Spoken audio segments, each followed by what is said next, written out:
Evidence. The 11th of April, 2025.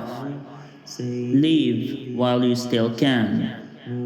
There's a world in which anything is anything. The 12th of April, 2025. Some people just want something to look forward to. They might find excitement in several unordinary places. Choice. Why choice? Because its birth was a choice. It is interesting when people who are atheists bring up the question of who created the Creator.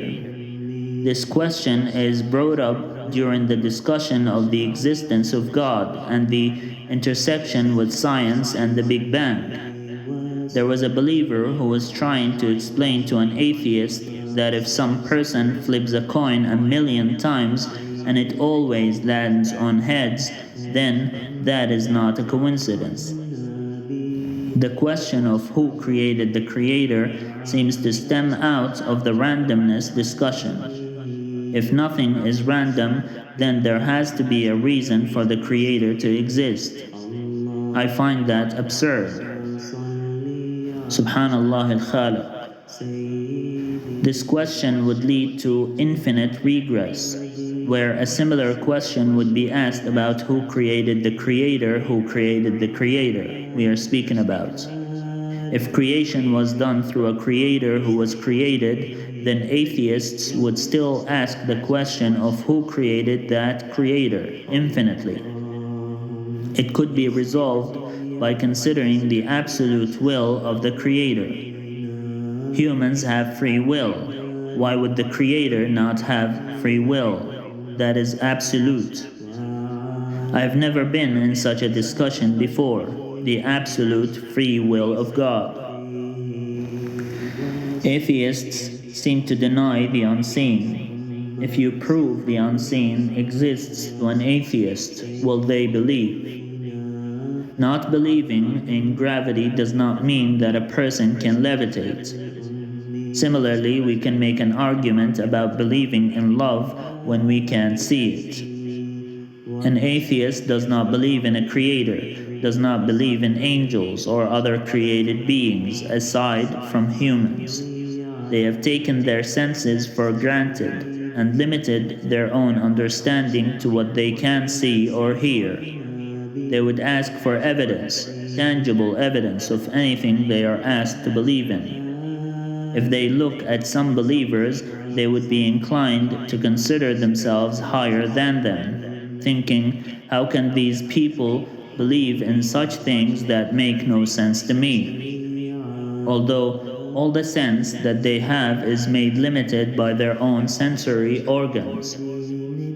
If a spirit from God were to attempt to talk to them or to warn them against some fate which will befall them if they refuse to believe in God, they would say, there has to be a scientific explanation to what I am experiencing. They do not believe in spirits, just as they do not believe in angels or demons. They themselves look like a lost case to devils also. The devil would not get any benefit from attempting to influence them, because they are already disbelievers. Yet the devil still urges them around, tempting them to belittle those who believe, bring them down, attack them, and try to drag them down with them to hellfire. If atheism is a belief system that is used by the devil, then both the atheist and the person who is being attacked by the atheist are wrongfully swayed. What would a person who has been raised to believe what they see, because what they cannot see had caused false beliefs among people before their time? What would they do when they refuse to consider the limited scope and knowledge of humans? An atheist thinks that science would surpass faith. An atheist thinks that one day people would be able to know the unknown, see the unseen, or determine what happened with the world. An atheist thinks that humans are the pinnacle of species development. They believe the Big Bang caused the world to come to being. Some of them believe that humans are a result of evolution rather than creation. They think that if it makes sense to them, then it is true. Otherwise, it has to be proven with evidence. The scientific approach to determining what's true and what's false is a losing battle. You believe science, right? Of course, science is the truth, but science is not a faith. Yes, it is. I'll tell you something. This is something that everyone needs to realize about science, and this is a scientific fact. We only have a limited perception of total reality anyway. Do you know that out of the total spectrum of light, we can only see a small fraction? That means ultimately that the reality that we see is only a very, very small fraction of what is there.